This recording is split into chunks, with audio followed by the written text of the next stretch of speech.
رصد مرض النزف الوبائي الذي قد يكون قاتلاً للماشية لأول مرة في أوروبا، مع وصول حشرات من نوع البراغيث مسؤولة عن نقله جراء التغير المناخي، على ما ذكرت وكالة أنسيس الصحية الفرنسية الجمعة.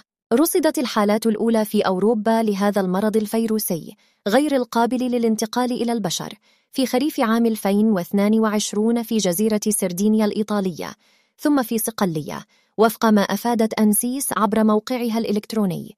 كما سجلت بؤر وبائية أخرى في منطقة الأندلس في جنوب إسبانيا. يستورد المغرب الآلاف من الأبقار والعجول من إسبانيا في محاولة من السلطات للحد من تصاعد أسعار اللحوم.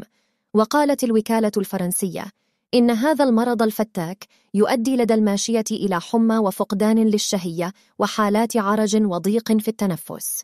وكان اكتشاف المرض الذي يصيب بشكل رئيسي المواشي والغزلان ذات الذيل الأبيض في الولايات المتحدة عام 1955، وتمدد الفيروس الذي ينتقل عن طريق حشرات البراغيث فصيلة المتلاحية منذ ذلك الحين إلى آسيا وأستراليا وإفريقيا.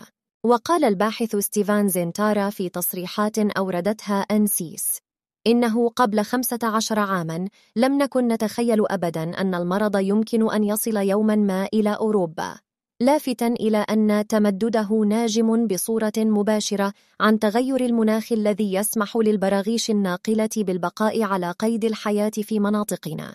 وبحسب العالم فإن الفرضية الأكثر احتمالاً هي أن البراغيث حملتها الرياح عبر البحر الأبيض المتوسط، ولا يوجد لقاح متاح ضد هذا النوع الفيروسي الذي رصد في أوروبا.